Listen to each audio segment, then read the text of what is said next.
7 explosiones simultáneas en la madrugada del Estado de México. No fue un enfrentamiento, no fue una balacera, fue el Estado mexicano abriendo a la fuerza 7 propiedades ligadas a Raúl Salinas. Y lo que encontraron detrás de esas puertas no fue solo dinero, fue algo peor. Listas de alcaldes, pagos mensuales, rutas protegidas, operativos bloqueados y el mapa completo de una red política que durante años vendió el Estado de México al narco y a la corrupción. Esta madrugada esa red dejó de ser rumor, dejó de ser sospecha. Ahora tiene nombres, cifras, fechas y firmas. Y todo eso ya está en manos de la Fiscalía General de la República. Para entender por qué este operativo cambia más de lo que parece, primero hay que entender qué representa Raúl Salinas en la historia de este país. Harfuch revienta 7 propiedades de Raúl Salinas y junta red política en Edomex, 7 explosiones simultáneas.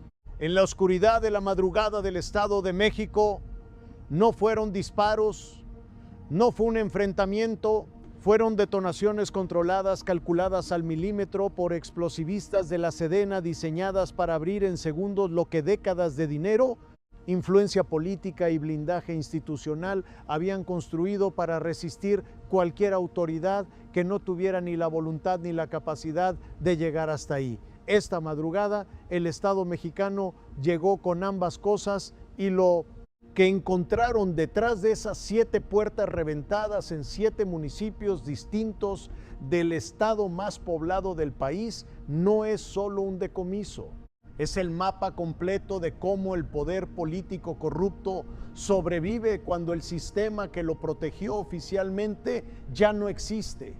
Es la lista de quién recibía instrucciones, quién cobraba mensualmente, quién bloqueaba operativos, quién protegía rutas, quién vendió su cargo público al mejor postor durante años.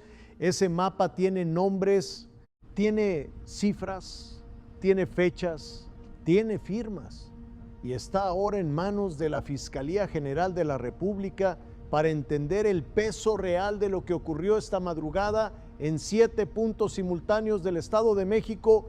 Primero tienes que entender qué representa Raúl Salinas de Gortari en la historia de este país. No es un nombre que necesite presentación para quien siguió la política mexicana de los años 90, pero sí necesita contexto para entender por qué sigue siendo relevante en 2026, 30 años después de que su hermano dejó la presidencia y México entró en la crisis económica más severa de su historia moderna. Carlos Salinas de Gortari gobernó México entre 1988 y 1994. Uno de los sexenios más analizados, más controvertidos y más determinantes en la configuración del Estado mexicano contemporáneo. Y Raúl Salinas no fue un espectador de ese periodo, fue un actor central con acceso, con influencia y con la capacidad de traducir esa cercanía al poder en una red de recursos que los investigadores mexicanos, suizos, estadounidenses y británicos llevan décadas intentando mapear sin haber llegado nunca a una imagen completa. En 1995, mientras México todavía procesaba el colapso del peso, Raúl Salinas fue arrestado acusado de ser el autor intelectual del asesinato de José Francisco Ruiz Massieu, secretario general del PRI y cuñado de la familia. El juicio se convirtió en uno de los más seguidos de la historia del país, condenado en 1999 a 50 años. Liberado en 2005 después de que un tribunal determinó que las pruebas no sostenían la condena original, pero el homicidio nunca fue lo único que rodeaba su nombre. Mientras eso se procesaba en los juzgados mexicanos, las autoridades suizas bloqueaban cuentas bancarias vinculadas a él por montos que en su momento se estimaron en más de 130 millones de dólares.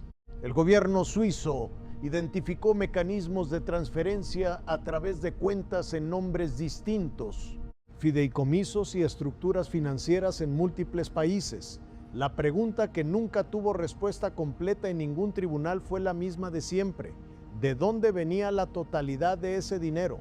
¿Y dónde estaba la parte que nunca apareció en ningún sistema financiero formal? Lo que los investigadores documentaron en esa época es que los montos bloqueados en Suiza eran probablemente solo una fracción de lo que realmente existía. Y el Estado de México era, en ese mapa incompleto, una pieza que nunca había sido excavada con la profundidad que requería hasta esta madrugada. El Estado de México no es un estado cualquiera en la geografía política del país. Es el estado más poblado de México, con más de 16 millones de habitantes, con 125 ayuntamientos, con una concentración de poder local que históricamente funcionó como un feudo dentro del sistema priista y que después de la alternancia nacional mantuvo durante años una lógica de control territorial que venía de mucho antes de cualquier elección. La familia Salinas tenía en el Estado de México conexiones que no eran solo afectivas o simbólicas, eran operativas, eran financiadas y eran funcionales hasta esta madrugada. Lo que la inteligencia financiera de la Secretaría de Seguridad y la FGR empezó a construir en los meses previos no fue una teoría, fue una línea de evidencia que conectó los registros históricos de las investigaciones sobre Raúl Salinas con algo que nadie había cruzado con suficiente profundidad antes: los registros de los remanentes del CJNG en el Estado de México después del abatimiento del Mencho y del desmantelamiento de sus redes de logística y financiamiento. Porque lo que ese cruce reveló no fue que ambas historias corrían en paralelo. Fue que en el Estado de México, en puntos concretos y verificables, eran la misma historia. Las últimas células activas del CJNG en el Estado no operaban de manera autónoma después de la extinción de su estructura central. Operaban bajo un esquema de protección que requería acceso institucional, policías municipales que no actuaban, ministerios públicos que no radicaban, alcaldes que miraban hacia otro lado, diputados locales que bloqueaban cualquier iniciativa de coordinación con autoridades federales. Ese esquema de protección tenía un costo mensual, tenía una estructura de pagos documentada y tenía un punto de coordinación que la inteligencia identificó como parte de la red de propiedades asociadas a prestanombres históricamente vinculados al nombre de Raúl Salinas. Cuando los analistas trazaron esas líneas, las 7 propiedades aparecieron no como puntos sospechosos, sino como nodos confirmados de una red que todavía funcionaba. Las 7 propiedades estaban distribuidas en municipios estratégicos del Estado de México, no concentradas en una zona ni en una sola tipología de inmueble. Casas de lujo en zonas residenciales de municipios con alta densidad poblacional, ranchos en áreas periféricas con acceso controlado, bodegas en zonas industriales o semiurbanas que desde afuera parecían dedicadas a actividades comerciales legítimas. Esa distribución no fue casual, fue el resultado de un diseño deliberado para minimizar la exposición de cualquier nodo individual y garantizar que si alguna propiedad era identificada, las demás pudieran seguir operando. La lógica del sistema era que ningún punto fuera indispensable visto de manera aislada, pero que en conjunto formaran una red imposible de desactivar sin conocer todos sus nodos simultáneamente. La inteligencia tenía todos los nodos y el operativo fue diseñado exactamente para eso. Activación simultánea en los 7 puntos sin posibilidad de alerta entre ellos, sin margen temporal para que una propiedad advirtiera a las otras.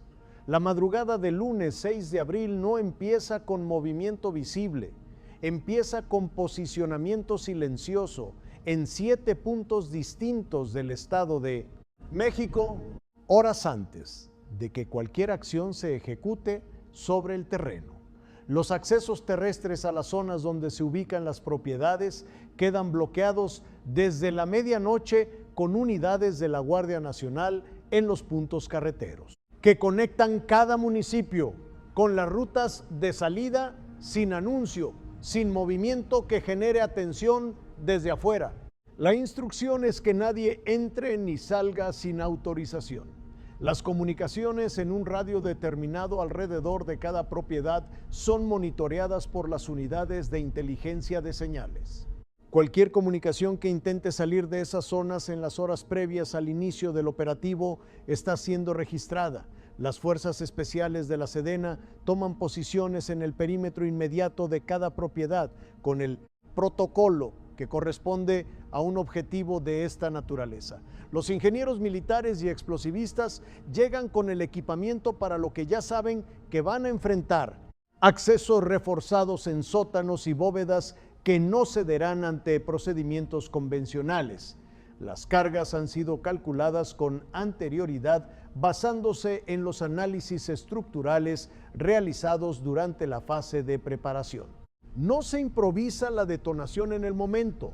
Se ejecuta un plan diseñado para que cada carga produzca exactamente la brecha necesaria, sin dañar el contenido del espacio que se va a abrir, ni comprometer la seguridad del personal que ingresa inmediatamente después. Los helicópteros militares operan sin iluminación externa durante las primeras horas, con tecnología de visión nocturna, manteniendo vigilancia aérea sobre las 7 propiedades simultáneamente. La coordinación entre los 7 equipos en tierra y el mando aéreo se realiza a través de comunicación encriptada con el centro de mando que García Harfuch supervisa en tiempo real. Los equipos forenses de la FGR están posicionados en proximidad a cada una de las 7 propiedades desde antes de que comience la fase activa. La cadena de custodia empieza desde el primer segundo en que cualquier elemento del contenido es tocado. Eso no es un detalle burocrático, es la diferencia entre evidencia procesalmente válida y material que puede ser cuestionado en cualquier etapa judicial posterior.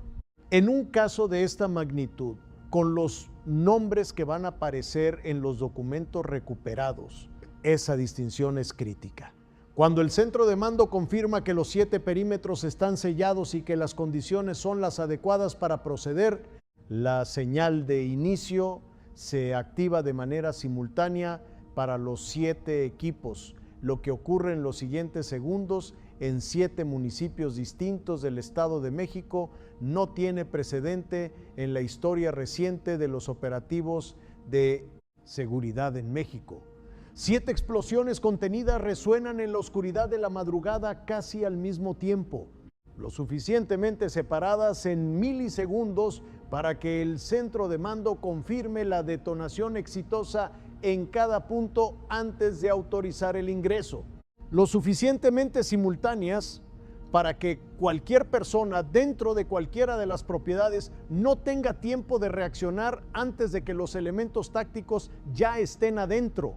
Los accesos reforzados a los sótanos y bóvedas que los constructores de esa red creyeron que resistirían cualquier intento de entrada ceden en segundos ante las cargas precisas de los explosivistas de la Sedena. Las brechas que quedan son exactamente las necesarias. Los elementos tácticos ingresan en formación inmediatamente después de cada detonación, con el protocolo de aseguramiento que garantiza que el espacio sea controlado antes de que los peritos forenses entren para iniciar el proceso de registro.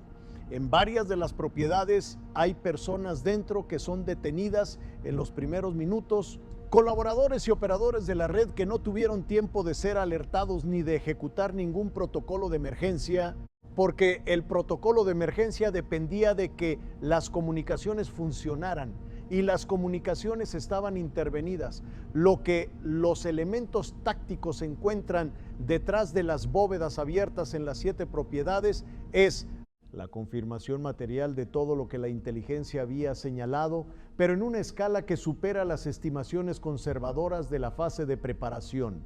En las casas de lujo ubicadas en zonas residenciales, los sótanos contienen efectivo organizado, joyas catalogadas y sobre todo archivos físicos y digitales que los peritos de la Fiscalía comienzan a procesar con prioridad absoluta en los ranchos. Los espacios subterráneos revelan armamento, municiones y sistemas de comunicación que confirman que esas propiedades no eran solo puntos de almacenamiento de valores. Eran centros de coordinación con capacidad operativa. En las bodegas, los espacios habilitados detrás de las instalaciones comerciales de fachada contienen documentación que los investigadores describen desde los primeros minutos como explosiva y no en sentido metafórico, porque lo que está en esos archivos no es información genérica sobre actividades ilícitas.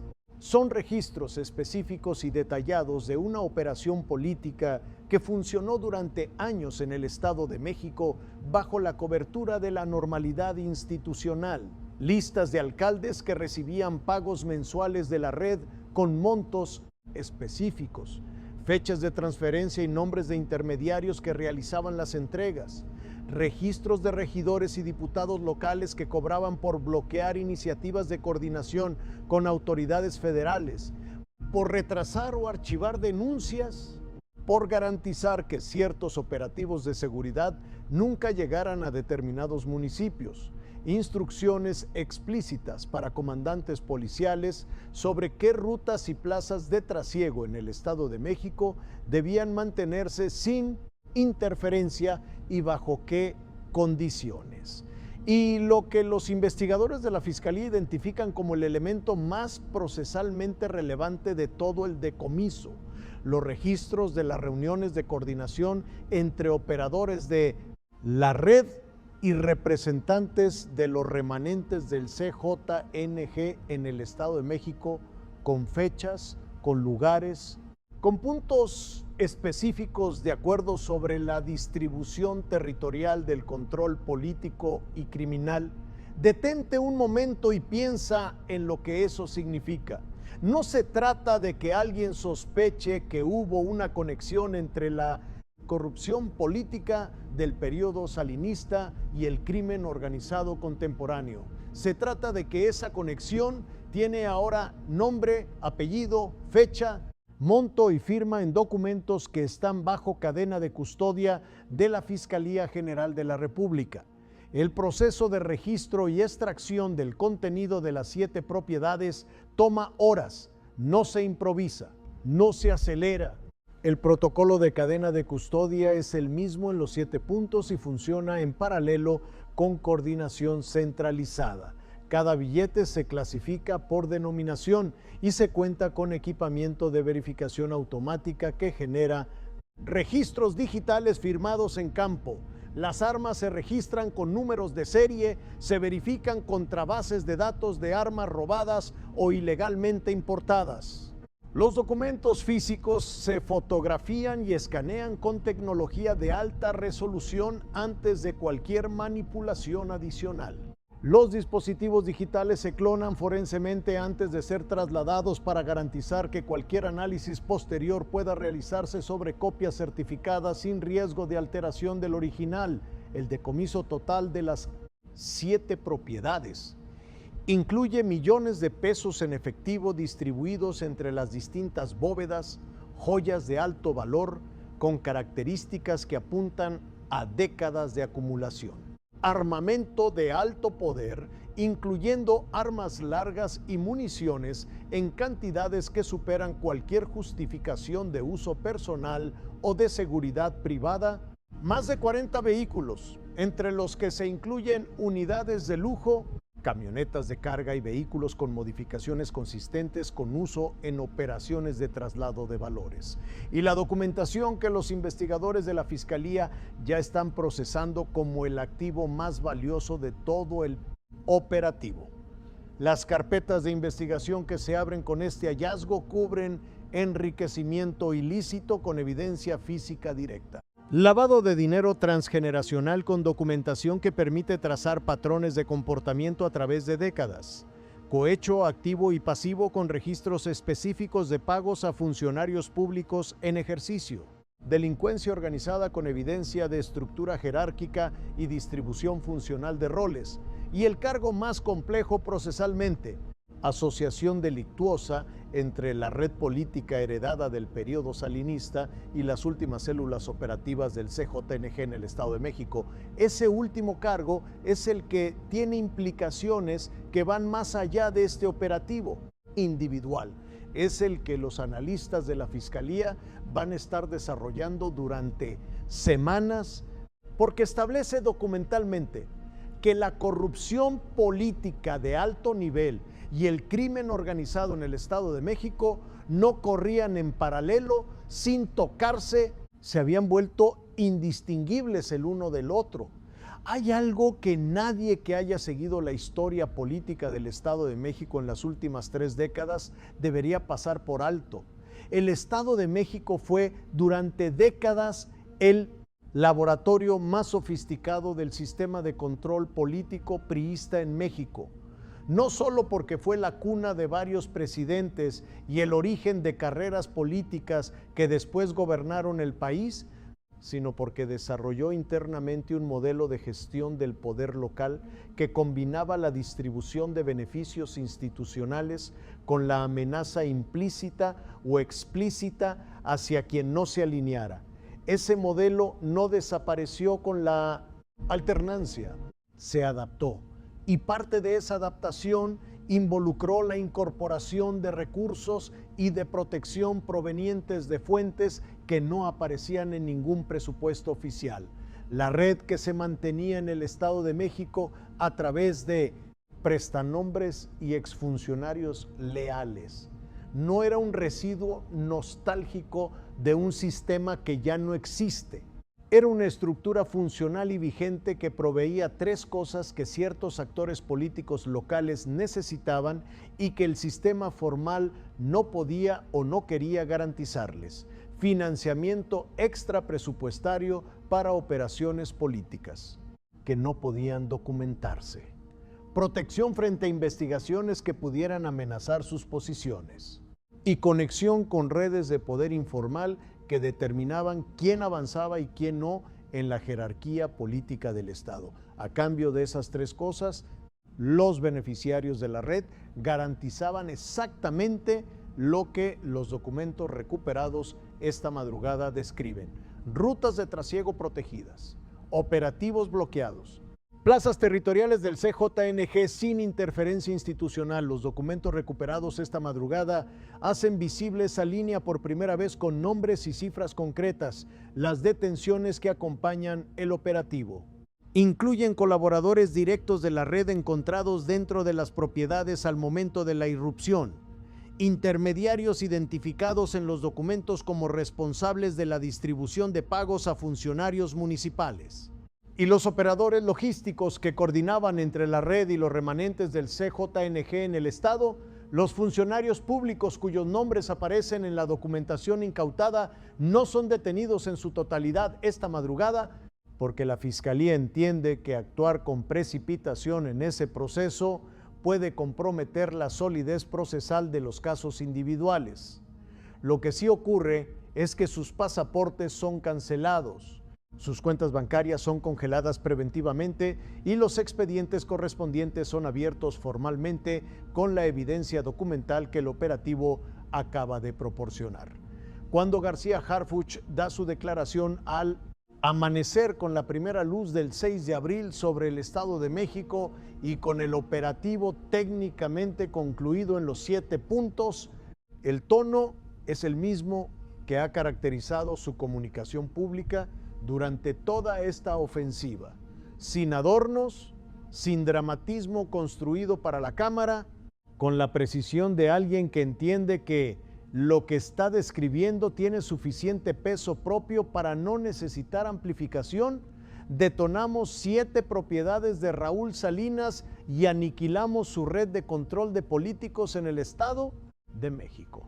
Décadas de influencia corrupta quedan destruidas. El CJNG y sus aliados históricos pierden su último mecanismo de poder territorial. No habrá impunidad para quienes vendieron el Estado de México al narco y a la corrupción. Cada frase merece atención separada porque no es retórica de fin de operativo. La primera: detonamos 7 propiedades. Es una declaración de método. El Estado mexicano no solo encontró esas propiedades, las abrió con la fuerza que requería abrirlas y lo hizo de manera simultánea para que no hubiera posibilidad de respuesta. La segunda: décadas de influencia corrupta quedan destruidas. Es una declaración de alcance temporal que posiciona este operativo no como la resolución de un caso puntual, sino como el cierre de un ciclo histórico. La tercera, el CJNG y sus aliados históricos pierden su último mecanismo de poder territorial. Conecta explícitamente la red con la estructura criminal cuya extinción ha sido el eje de toda la ofensiva de las últimas semanas y la última. No habrá impunidad para quienes vendieron el Estado de México al narco y a la corrupción. Es un mensaje directo a quienes todavía no han sido alcanzados por esta ofensiva y que esta madrugada tienen razones concretas para entender que el tiempo que les queda se está reduciendo. Lo que esta operación representa en el contexto de la ofensiva completa se entiende mejor cuando se ve la secuencia desde el principio. El abatimiento del Mencho eliminó la cabeza visible del CJNG. Los decomisos en cadena desmantelaron sus rutas de logística y financiamiento. La bóveda del 3 de abril conectó la corrupción política de alto nivel con el patrimonio más antiguo y más protegido de la familia. Y ahora el operativo de las 7 propiedades en el Estado de México hace algo que ninguno de los anteriores había hecho de manera tan directa. Cierra el circuito entre el ocultamiento histórico de activos y la operación política. Activa que esos activos estaban financiando en tiempo real hasta esta madrugada. No se trataba de dinero viejo protegido por nostalgia o por costumbre. Se trataba de una red que seguía funcionando, que seguía pagando, que seguía protegiendo y que seguía conectando en 2026 la herencia de un sistema de corrupción de los años 90 con las últimas expresiones del crimen organizado más poderoso que México había visto en su historia moderna. Esa continuidad funcional es lo que hace que este operativo sea cualitativamente distinto de un decomiso grande. No es solo que se encontraron recursos, es que se encontraron los mecanismos activos a través de los cuales esos recursos se convertían en poder político real. Las 7 propiedades quedan aseguradas, selladas y bajo custodia federal permanente como zonas de interés histórico criminal. Esa decisión no es simbólica. Es una decisión operativa que garantiza que si el análisis de los documentos recuperados genera nuevas líneas de investigación que requieren volver a los sitios, las condiciones de la evidencia en campo puedan compararse con la situación original. El valor de cada propiedad como fuente de evidencia no termina con esta operación. Continúa mientras las investigaciones lo requieran. Y los investigadores de la Fiscalía ya han señalado en campo que las líneas que se abren con la documentación incautada apuntan hacia zonas y personas que todavía no han sido alcanzadas por ningún operativo anterior. El crimen organizado y la corrupción política de alto nivel en México nunca fueron fenómenos que corrieran en paralelo sin tocarse.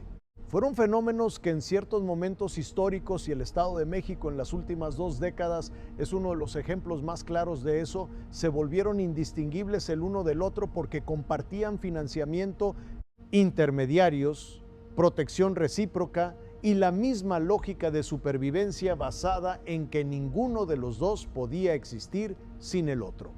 Las 7 propiedades detonadas esta madrugada son la expresión material más concreta de esa. Interdependencia. No son solo inmuebles con bóvedas llenas. Son los nodos físicos de una red que conectaba el dinero más antiguo y más protegido de la corrupción mexicana con las últimas operaciones del crimen organizado en uno de los estados más estratégicos del país. Y esa red ya no existe. No porque alguien decidiera desmantelarla desde adentro, no porque sus operadores tomaran la decisión de retirarse, sino porque el Estado mexicano llegó con 7 detonaciones simultáneas en la oscuridad de la madrugada y abrió cada bóveda, cada sótano y cada archivo que esa red había construido para no ser nunca encontrada. Lo que el tiempo y la profundidad no pudieron proteger en Guerrero, las paredes reforzadas y las conexiones políticas no pudieron protegerlo en el Estado de México. El patrón de esta ofensiva es ya lo suficientemente claro como para que cualquier persona con activos ocultos, con redes de influencia activa o con documentación comprometedora, entienda que la variable que cambió no es táctica ni temporal, es estructural. Y las estructuras que cambian de esta manera no regresan a su estado anterior. Suscríbete. Hay más nombres, hay más propiedades, hay más líneas que los documentos del Estado de México acaban de abrir. Este canal va a estar ahí cuando cada una de ellas llegue a su final.